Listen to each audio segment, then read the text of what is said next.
Hello everyone, this is part 14 of What If Naruto Failed and Chose a Different Path, and I hope you guys enjoy this video and to like, to subscribe, to share, and check out the playlist, to see more comment down below.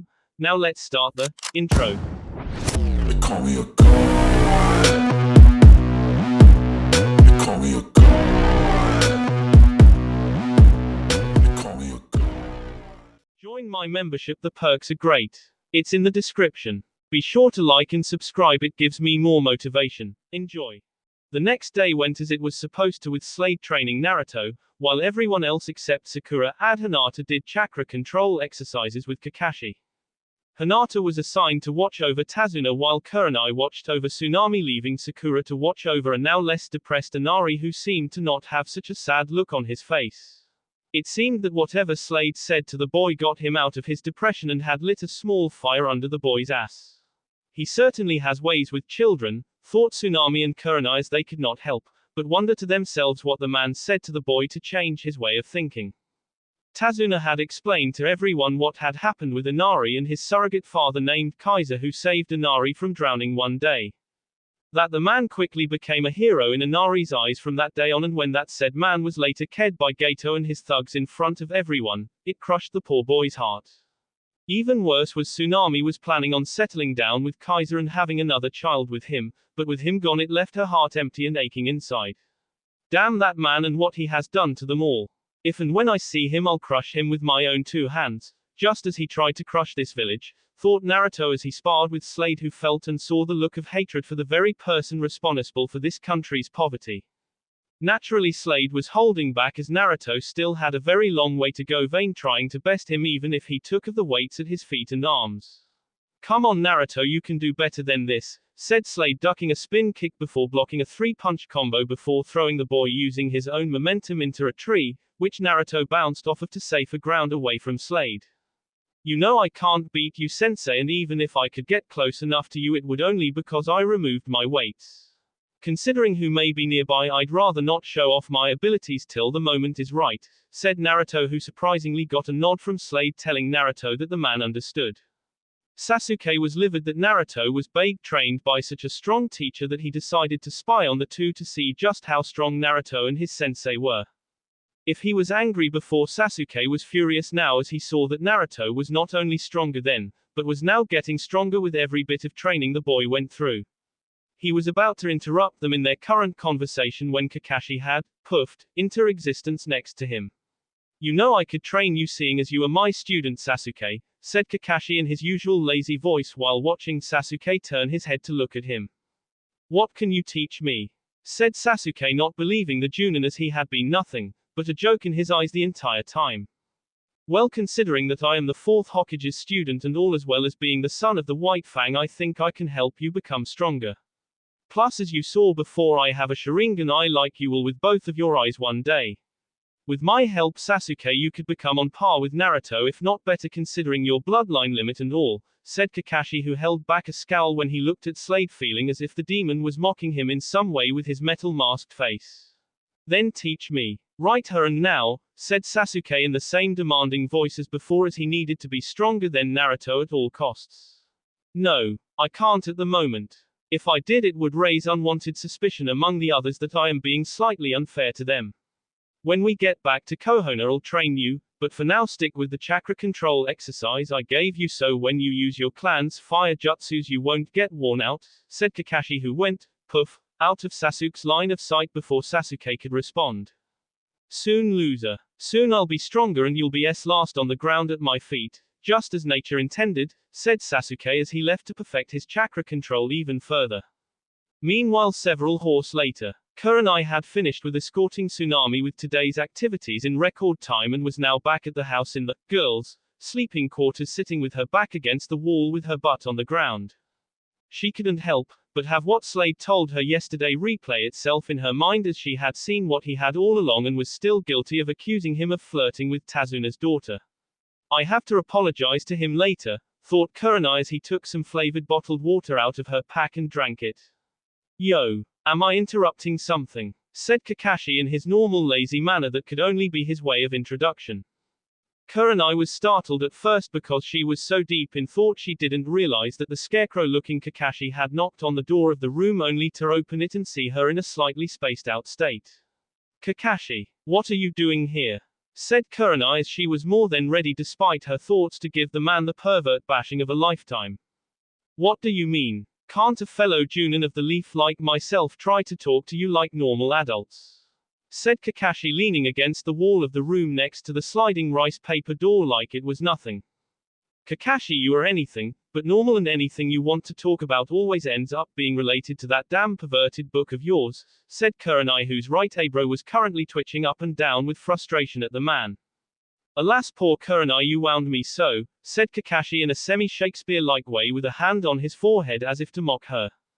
Just come out and say what you want to say, Kakashi, or I'll send you right to the Kohona Hospital's intensive care wing for lost appendages, said an angry Kurenai as her right hand was itching for a kunai in her holster.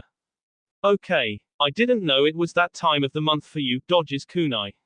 Anyway, I was just wondering if you would like to go out sometime on a date this week or when we get back to Kohona, said Kakashi in an offhanded-like way, making Kurenai look at him as if he had a second head on his shoulder. A date, said Kurenai, not believing what she was hearing from him correctly. Why not? I like you and you like me. Even though you don't want to admit it, I can tell you do too, and besides, with the demon fox flirting with Tsunami, I would have thought you could use a little reprieve from his influence, said Kakashi, now standing straight on both his 2 feet waiting for an answer before he left. What do you mean, his influence? Are you saying he's somehow blinding me in some fox demon power that I haven't sensed before? Said Kurenai in a surprised yet anger-filled voice at Kakashi. You said it, not me, said Kakashi offhandedly as if it was nothing, but to him it wasn't nothing as he saw a crack in the relationship the two were having earlier and he was now applying the much-needed pressure to destroy it. Unfortunately, for Kakashi, the man didn't know that the small cracks in their relationship were no longer there and everything was back to normal. You're putting words in my mouth, Hatake, and I don't like it. Slade has no influence over me now. If you will excuse me, I'm going to see what Naruto and Slade are up to, said Kurenai as she got up from the ground and walked out of the room. What about our date, Kurenai? Said Kakashi, raising an eyebrow at her. What date? Said Kurenai as she vanished in a swirl of leaves, leaving Kakashi alone and visibly scowling at where she once was. That damn fox is going to get what's his. I'll see to it personally, thought Kakashi with his fists clenched as he left the house right after. With Slade and Naruto. Naruto was training his Jaganai to its fullest extent, lifting objects from small to big off the ground with it to test its telekinetic abilities. Currently he was lifting a small boulder that was the size of a small dog, though it was bigger than a Kamaru. Good Naruto. Now you truly understand the Jaganai better. Now that you can move things with the Jaganai, let's focus on sensory perception. Tell me if you can sense anything around the forest moving near or around us, said Slade as he saw Naruto drop the boulder to the ground and close his 2 natural eyes while the third being the Jagan glowed a dark purple. Yeah, there is someone coming our way, Slade-sensei. I sense the person is female, but it's not Hinata-chan or Sakura, which means it has to be Kurenai-san, said Naruto as he now opened his eyes looking at his sensei, who nodded to him to close the eye so Kurenai wouldn't see it. Sure enough, right after the Jagan was fully closed, Kurenai appeared in a swirl of leaves approximately 10 feet away from Slade. What an unexpected surprise, Kurenai-san. To what do I owe the pleasure of you gracing your ever-beautiful presence here? Said Slade, seeing his head to the right slightly. I need you to answer a question. Are you using some sort of genjutsu or some sort of demonic illusion to make me fall for you? Said Kurenai, looking him right in the eye. Slade raised an eyebrow in surprise as this was unexpected, as he never thought such an intelligent woman would ask such a stupid question. You're the genjutsu specialist here, Kurenai, you to tell me, said Slade, not breaking his gaze from hers, though by the look in her eyes she was thinking of slugging him in the face. Yes or no, said Kurenai as her right arm lowered itself to her kunai holster on her leg while Slade's one eye narrowed dangerously as if the tone of voice he was hearing was something to be silenced. No. Do you honestly think I need to do what you are accusing me of to you, Kurenai? If you believe so, then you're not as smart as I gave you credit for earlier with the Demon Brothers. Now who put this lunacy into your head? Said Slade, though he had a pretty good idea who did. Hatake Kakashi did. I think he wanted whatever relationship we are starting to develop to crumble so he can pick up the pieces. Already he asked me out on a date, said a now disgusted with herself Kurenai as she sighed at her recent stupidity. Well then that just means we have to get back at him for trying to destroy our still very much developing relationship. How about you and I go on a date when we get back to Kohono? My treat, said Slade smiling behind his mask knowing that this would be the best way to get back at Kakashi and strengthen his relationship with Kurenai all in one shot. You know what? I think I will go on a date with you Slade-san. Making Kakashi angry in the process will be an added bonus when he finds out about it, said Kurenai smiling at the demon lord who nodded his head at her before she left in a swirl of leaves. My dear, you have no idea how happy you just made me, said Slade turning to Naruto who was now getting back to work on the Jaganai again. Several days later, from the time they trained up until now, everyone was gearing up for the confrontation leading up to the fight that would start soon. Naruto at the moment was assisting Tazuna by having Naruto create 3 times as many shadow clones to work on the bridge as well as guard him at the same time. However, due to the increase in his weights now over 10,000 pounds altogether, his training with the Jaganai, and the making of so many shadow clones, Naruto decided to take a small nap in the forest closest to the bridge so if there were any problems he could get there quickly. Man, I'm really out of it, thought Naruto as he sat with his back against the tree shutting his eyes dozing off into a light sleep with his sword at the ready should an enemy approach. At the time, Haku now in civilian clothing was walking through the forest heading for the spot where she needed herbs required to heal Zabuza and restore him to his previous state of health. She was wearing her pink kimono today with normal sandals humming happily as she went knowing that this area was deserted and even if it wasn't no one would think to bother her as she looked now. As she made her way to the usual spot she found a sight truly surprising and to behold at the same time. A certain Uzumaki Naruto was sitting against a tree trunk sleeping with sword at the ready should danger approach. Is this a dream? Thought Haku as she slowly approached the boy of her dreams though he was slightly younger than her by at the most 2 years though it didn't matter to her at all in the slightest. He looked really exhausted though it wasn't a surprise to her considering she saw how many shadow clones he could make without breaking a sweat. For him to be in such a tired-looking condition meant he had produced an even greater quantity of shadow clones at the bridge than last time from what she saw before. Haku knelt down going into a form of temporary ninja mode in front of him and stretched out a hand to his N area so close to it and squeezing it shut thus king him while in her grasp. She paused at the very last second as she moved her hand upward past his face to his strange blonde, orange, and black hair that was no longer covered by a shinobi helmet. She touched each of the multicolored strands feeling power behind every single one that graced her fingertips.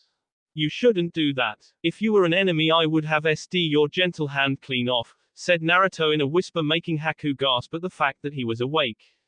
I'm terribly sorry, but I haven't seen you here before and when I saw your hair I just had this urge to touch it. My name is Haku by the way, said Haku blushing while trying to be as polite as possible to him so he would not suspect her of being his enemy. I'm sure. Tell me. Haku was it. Haku nods. They're all missing ninjas who are secretly disguised as a masked hunter. Ninjas blush a nice shade of red as your face without your mask on, said Naruto smiling his eyes now open to face the girl who couldn't help but blush even further while being shocked again at the same time. You knew. How? Said Haku realizing that in her stupidity she didn't have any of her senbon needles with her. I have highly enhanced senses my dear. One of them being that of smelling things that most normal people wouldn't know about. For instance, while you smell of spring flowers that bloom in the morning you have the almost unnoticeable smell of Zabuza on you. Or rather, your hands as they have been in contact with Zabuza from what I estimate only a few hours ago. Correct, said Naruto receiving a nod from the girl who was shocked that he knew. Are you going to K me now that you know? Said Haku as she hoped with all her heart that was not the case. No. There would be no point. You are unarmed as you currently are. When we face off I wish to face you at full combat readiness. Would you ask any less of me? Said Naruto as he looked into her brown eyes finding that there was a sense of purity in them much like Hinata's when he stared at the young Hyuga girl from time to time. Thank you Naruto-san, said Haku who now blushed slightly more over the fact that she nearly added the kun suffix to her words. You're welcome Haku-chan. Now go and collect the herbs you seek for your master as he will need them when the time comes, said Naruto gently smiling at her as she just nodded, got up, and then with her basket in hand headed to the spot she was looking for. I thought you only had eyes on the Hyuga Naruto-kun. What would Hinata say if she saw you now? Said Dragona from his arm in a slightly flirting yet serious manner. I know Dragona. Don't get me wrong, I like Hinata-chan, but at the same time I sense the same thing from Haku-chan when I look at her. They have purity in them like Hinata. Does that make you feel good about yourself? Said Naruto as he found himself falling for the enemy. If he played his cards right, Naruto could, thought Dragona as such an idea of a thought even though possible would most likely never fly. Hey Naruto, when you're done that tonight we have to practice summoning one of our children into the Jaganite to enhance your strength. Plus bring Hinata along so you can explain things to her about me, said Dragona as she felt that if the girl wasn't told soon it would bring about the thought of distrust between the two. Sure thing Dragona, but right now I better get back to the bridge to watch over old man Tazuna who's being watched over by my vast army of shadow clones, said Naruto. He got up and walked back to the incomplete bridge to do the job he was given. Later at night. How do you feel, Zabuza-san? Said Haku sitting at his bedside in full hunter ninja attire with the exception of the mask lying on the bed. Much better. I should be more than ready to move again in a few hours. Make sure the others are ready to move out by tomorrow morning. Soon I will have made this country's water beneath it as well as their so-called Bridge of Hope become stained in the blood of my enemies, said Zabuza as he felt his right hand itching for his giant cutting sword of a weapon. Of course Zabuza-san, I shall inform the others right away, said Haku bowing her head, taking her mask with her before leaving. Near Tazuna's house, Naruto stood in an open area shirtless and Jaganai open with for all in the forest to see who were there. Fortunately, the only people who were there were Naruto himself and his lovely admirer that was Hyuga Hinata, who couldn't help but blush at seeing him like this. If it wasn't for the fact that he was about to explain something important to her about what was inside of him and his newfound technique he was showing her, she might have fainted then and there. Are you ready, Hinata? Said Naruto as he turned to face as he was about to remove the bandage around his arm. Why yes Naruto-kun, said Hinata as she fought to keep the blush down on her face as this was a very important time to pay attention to the one she cared for. You see Hinata-chan, while I was in Demon World I met a fire demon named Hiei who like me was given a third eye. It's called the Jagan Eye, and the biggest mistake when you could make when facing such an eye is insulting it as the eye itself is its own entity. As I was trained in the ways of the Jagan Eye by Hiei sensei, he taught me how to summon what you saw last night. Only what you saw, Hinata, was a princess, dark dragon that I was releasing back to Demon World, said Naruto, removing the one super long bandage, revealing to Hinata a black dragon tattoo covering most of his arm and actually seemed to be alive from the aura it was given off. What is that Naruto K-kun?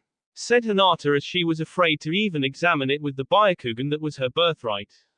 This Hinata-chan is one of the many queen dragons of the darkness flame that live in the depths of Demon World. Say hello to Hinata Dragona, said Naruto, making Hinata's eyes widen as the tattoo stirred in his arm as he held his arm and hand at an angle so the face of the dragon with its eye could see her. Hello young Hyuga Hinata, it is nice to finally meet you face to face, sort of. I can see why Naruto likes you as you have a very beautiful face and eyes that have a never-ending light in them, said Dragona, making both Naruto and Hinata blush a deep shade of red. Thank you Queen D Dragona, said Hinata, who felt a little weird speaking to Naruto's arm that just so happened held a dark fire-type dragon in his arm that was also a queen dragon too.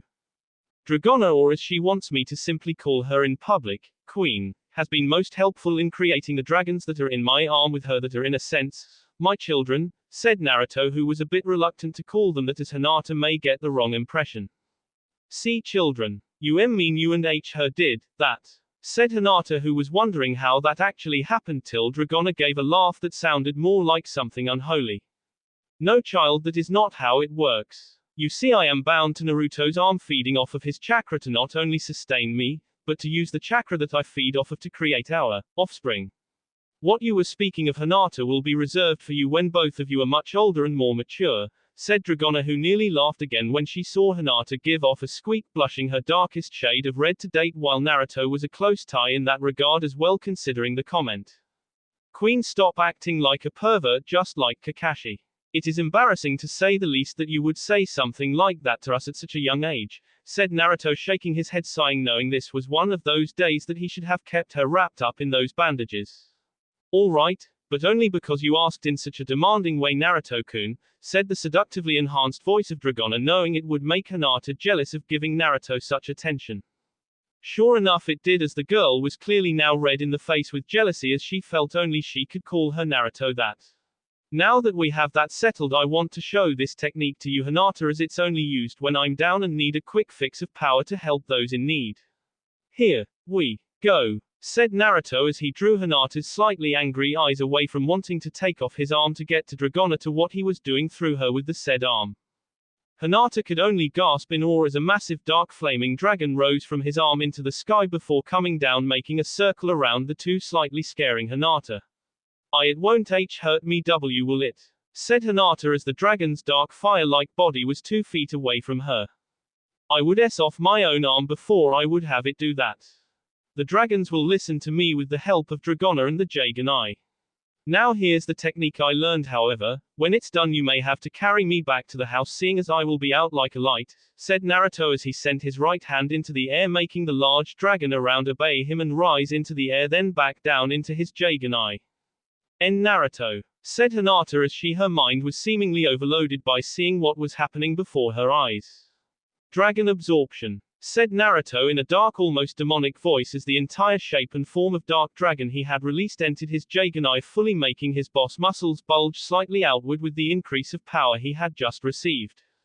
With the process now done, Naruto was panting heavily for a good 2 minutes as he was still adjusting to the technique, as he wasn't a fire demon like Hiei was, who could take it as it was. Slowly he stood straight, embracing the power of the dragon inside of him now running through his body and blood, trying to get used to it as both Hiei and Dragona had instructed him in Demon World. However, even with all the training that he did in using such a hard absorption technique, it was slightly difficult for him, though through constant training he didn't pant so hard or take so long to readjust himself anymore. Well, at least I don't have the feeling that my skin is melting, thought Naruto as he felt his skin was melting the first time he did it, but Hiei said it was the dark dragon's power going through him for the first time that was the original source of the feeling. By this point Hinata used her bloodline limit and looked at Naruto in awe at the power that circulated through his chakra coils and network as they seemed to be filled with this newfound strength. Naruto, that W was amazing, said Hinata after nearly 15 minutes later of demonstrating on trees and rocks before she saw him reapply the bandages on his arm, put his upper shinobi uniform back on, and closed his Jaganai before putting both headbands on his forehead. Thanks, Hinata-chan. You can see with your bloodline limit that all the power that I had before has now temporarily multiplied my power 10-fold from absorbing the dragon I just released from my arm. Hiei-sensei taught me this technique when I was learning to control them. There is, however, one little catch after this technique is done, said Naruto, smiling at Hinata with a sheepish grin on his face that made the Hyuga girl be reminded of the Naruto of old before he left for Demon World. What is that Naruto K-kun? Said Hinata worriedly, as she did not want the little catch, as he put it, to be too horrible that it could sple him down the road. When the technique ends, my body shuts down, forcing me to sleep for a very long time, depending on how many times I have used it in the past. So when this little stunt ends and I fall asleep, you'll have to carry me back to the house, said Naruto, feeling his eyelids get heavy, not realizing that he had been up for some time doing so many things today that doing this technique would put him to sleep faster than usual. Hinata could not help blush at that statement, as she would be in close physical contact with her Naruto, and in the process she would prove to him that she was strong by carrying him back home. Oh okay Naruto. Why you can see count on me. When does the technique end? Said Hinata, getting slightly closer to him just in case he fell back so she could catch him. Right about, yawns, now? Said Naruto in a now tired fashion as he fell down, but not backwards as Hinata originally thought he would, but face forward, right on top of her with enough momentum in her surprised state to knock her down, with his face planted to the right of hers, sleeping in a calm and peaceful state. If Hinata had a blush on her before, then she was doing something beyond human with this blush, to such a degree that if anyone saw her in this state they would have thought she would have SD from too much blood running to her face. Naruto is on top of me, thought Hinata as she was about 10 seconds away from fainting, leaving them both in this very unusual situation. Had several foxes not suddenly appeared with the 9-tailed fox in human form that was Slade. Don't worry Hinata, I won't tell anyone about this little incident if you won't, said a calm-sounding Slade as he motioned the foxes to pick up Naruto off Hinata, who could not help but squeak at his words as they went back to Tazuna's house to put the boy in bed.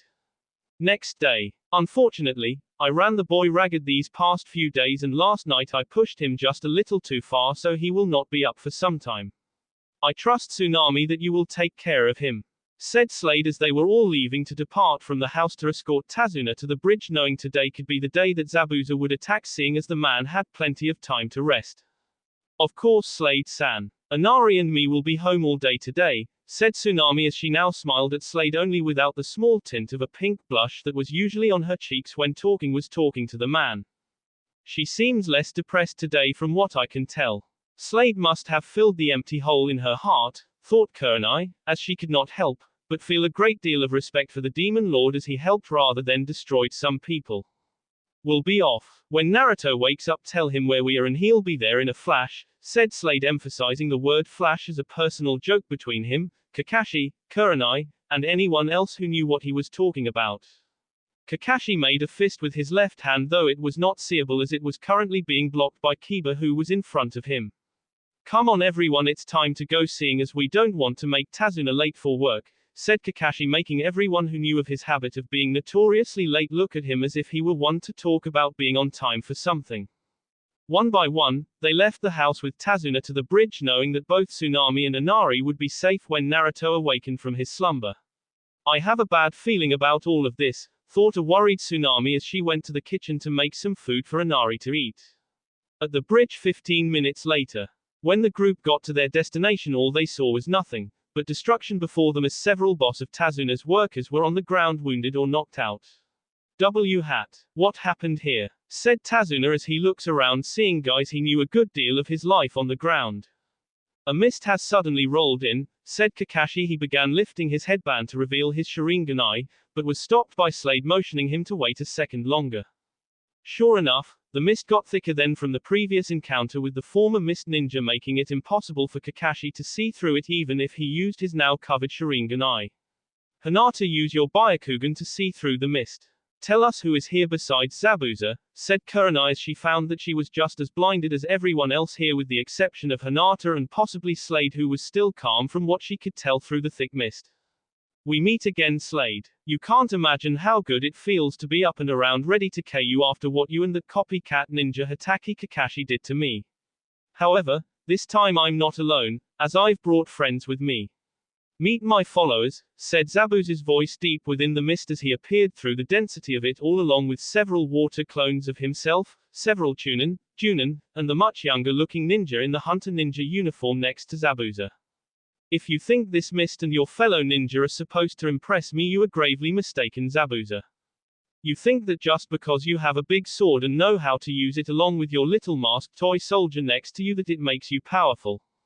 Fool. I will show what it means to fight like a demon, and while we're at it, let's K this hidden mist jutsu of yours. It's no fun to K someone when covered in a white mist, as I would rather let your tools see us before their eyes, said Slade. Let loose orange chakra all around him, sending it flying through the mist, dispelling it in a single motion along with the clones, surprising as well as scaring everyone, both friend and foe. That power he just released was cage level at the very least, thought Kakashi, as well as Kurenai, realizing that the deceased fourth Hokage had gotten in a lucky shot when he gave his life in stopping Slade's rampage 12 years ago. I must have that power. But how? I must learn his secrets, thought Sasuke, as he wanted his Sharingan eyes to awaken so he could copy the techniques from this man as well as Naruto. Zabuza and Haku were stunned by the raw power Slade had released in a single motion of his arm and hand, as it had never been done before until now. Just what are you? Said a missing ninja from Rain as he readied his weapon of a sword at the opposition in front of him. Everyone here knows my name is simply Slade. However, I also go by the name of two others as well. I am also been known to be called by the names of the Terminator, as well as Deathstroke, and for very good reasons, as you are about to find out, said a very cold-sounding Slade as everyone shuddered when he spoke, while flames appeared on his back in an X formation. When dissipated, revealed to be two high-class katanas that he took off from his back with his hands, walking towards Zabuza. He had those with him the entire time. Thought everyone, as they didn't know how the man could have used a genjutsu to cover it, as they would have sensed it. Sasuke. While Slade deals with Zabuza, you will deal with Haku. Shino, Hinata, Sakura, and Kiba, you will protect Tazuna, while me and Kurenai deal with Zabuza's remaining forces, said Kakashi, revealing his Sharingan again so he could fight to his fullest as he and Kurenai went into the fray with the missing mist and rain. You think that little runt of a genin can hurt Haku? Fine by me, but I'm not the one to blame when he said Zabuza, moving quickly to engage Slade while the nine-tailed demon fox brought his two swords at the ready in a two-sword fighting stance. As the two demons, one of blood the other by title, fought each other in the way of swords and their styles, Sasuke engaged the masked female ninja who had been using her senbon needles to match the Uchiha's kunai. Surprisingly, Sasuke was keeping up with Haku as they were soon slocked after matching the other move for move.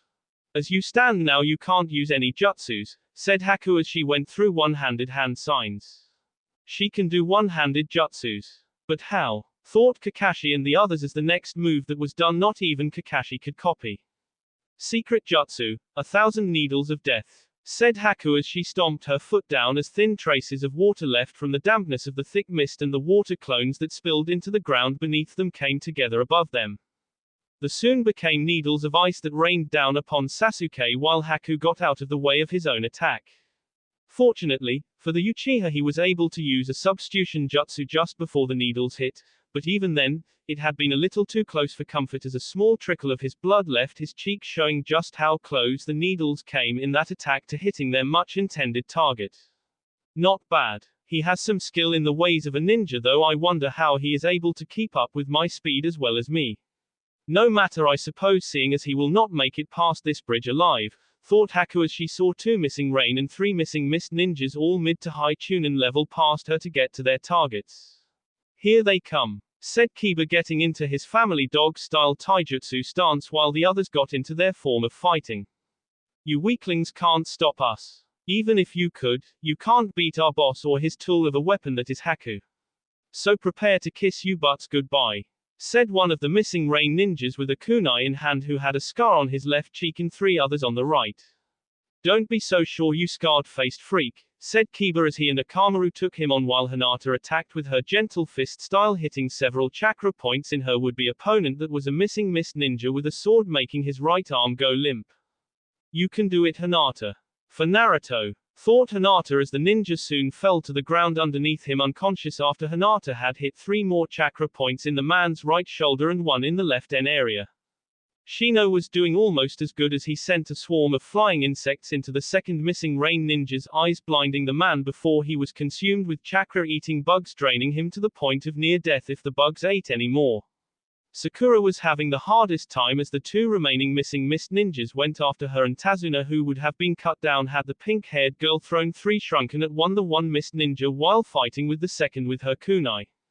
Kakashi and Kurenai were still dealing with their opponents that were two high Chunin level missing mist ninja and four low level Junin missing from rain. Right now each were taking on three each, with Kakashi holding his own with the help of his Sharingan and Kurenai with her genjutsu making abilities that were slowly disorientating her opponents in order to hurt them physically. While Shino and Kiba with Akamaru went to assist Sakura in protecting Tazuna, Hinata went to help Sasuke fight the one known as Haku. So Hyuga girl comes to try and help a fellow ninja in need, does she? Good. Soon I will remove her from this world, become a true shinobi, and in doing so have Naruto fall in love for me for my ninja abilities, making him mine, thought Haku as she moved quickly to the right just enough to dodge Hinata's gentle fist palm strike. After leaping back several good feet to dodge a kunai slash from Sasuke, Haku activated her bloodline limit in manipulating water. Secret jutsu, crystal ice mirrors, said Haku, and just as Hinata got near Sasuke, both genin were consumed by Haku's technique. Back at Tazuna's house, Naruto opened his eyes as the beaming sunlight hit his face like there was no tomorrow as he rose from his bed, slightly groggy from last night's events with Hinata. He closed his eyes and sensed for chakra signatures in the house, only to find two from Tsunami and from Inari. So they left without me, huh? No matter, I can catch easily, but first I have to let the two downstairs. Everything is all right, thought Naruto as got up and getting fully dressed in his ninja attire with sword at his side. As Naruto was about to head downstairs, he heard a scream from the kitchen that just so happened to be the very place he was headed. Who are you? What do you want? Yelled Tsunami slightly, who he sensed was being restrained from the way the shadows moved in the kitchen. Mom, said Inari as he ran towards her, but was kicked away by one of the two men in the room as Naruto peered from the shadows watching the event unfold. Currently the small place in the kitchen was too crowded to make a move, and even he not dare make a move until the moment was just right. They need to get out of the house. At least Inari has some courage in him. Slade Sensei did say he talked the boy after our last conversation at the table, thought Naruto as he saw the two thugs that were clearly low-level samurai took Tsunami out of the house with a slightly crying Inari, as it was at the moment all he could do. It wasn't Inari's fault, as he couldn't help it that he was crying right now, as he had been too weak to protect one of his loved one that he cared for. I suggest you find something or someone worth fighting for and grow backbone, like Naruto did, with the current words Slade said to Inari that suddenly now echoed in the boy's head. That one-eyed man was right. I do need someone that is worth fighting for, and I think I know who. Mom is someone worth fighting for, just like grandfather is fighting in his own way, like dad did too for this village, because it was something worth fighting for. Said Inari aloud, not noticing that Naruto was smiling at the words he just spoke. No sooner had Inari run out the door did Naruto as well, but in a very stealth-like grace of a cat, or more appropriately, a fox, using his demon fox genjutsu, ghost shadow. He had become just that, as he was now temporarily invisible to everyone around him. The kid finally knows what it means to protect someone, thought Naruto, smiling before his now invisible face. Let my mom go, you jerks, said Inari, meeting him not far from the wooden bridge that was connected to the platform of their house to the mainland area of Wave. Come on man, just K him so we can get back to the boss, said Waraji impatiently, as he was the one holding Tsunami with his sword at her teeth to prevent her from possibly escaping. All right, but you owe me some sake after this, seeing as I'm doing you a favor, said Zori as he took out his sword ready to strike Inari down in front of his mother's now tearing eyes. That's what you think, said a voice as Zori was suddenly LD from his back to the front straight through the heart with an invisible sword now deeping in blood, as well as the person holding the sword being the source, before removing it quickly and turning to the samurai holding Tsunami in his arms. What the hell, said Waraji as he was so shocked that he nearly let go of the woman he was holding hostage. The invisible figure became visible, revealing a slightly covered in blood Uzumaki Naruto, putting away his sword after giving a good downward slicing motion to remove the blood off it before taking out one small shuriken from his holster. Don't do anything, kid, or I'll see to it this lady can ever speak again, said Waraji as he now held Tsunami as if she was his life preserver, both figuratively and literally. You are making a very big mistake, pal. The very second you hurt or K Tsunami-san, I will have all the time I need to K you. And I'm going to enjoy it, said Naruto as he only needed one throwing star to K this moron. Wait a second. I have information that could prove useful to you. I know that Gato is not going to pay that Zabuza guy after he's done fight your friends on the bridge, said Waraji as Naruto took a step towards him with eyes that told the older man this boy knew no fear. Really? Do tell, said Naruto as he found this new bit of information interesting to say the least. Yeah, it's true. Gato figures that with all the fighting going on, Zabuza and most of his other ninja comrades along with yours will either be S or too wounded to fight try and anymore.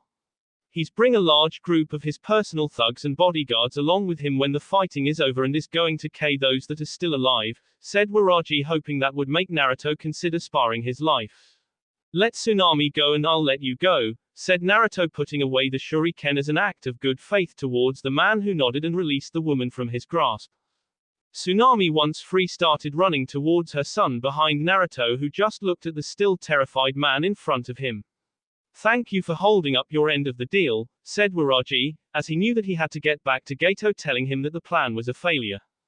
For a second nothing happened until Naruto suddenly disappeared and then reappeared behind the samurai before sending a Rasengan through his back. I said I would let you go, but I never said where. Rasengan, said Naruto as he sent the finally master jutsu of the fourth Hokage into the man, causing him to be shredded into nothingness as the blue sphere went sailing into the water with the boss's remains.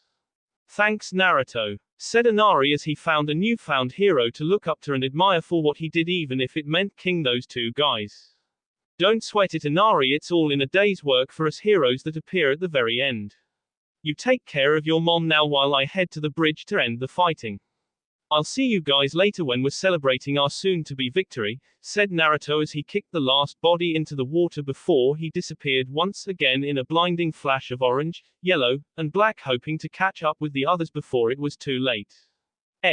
That will be all for this video. Be sure to like, subscribe, share, and comment down below for more videos. Goodbye.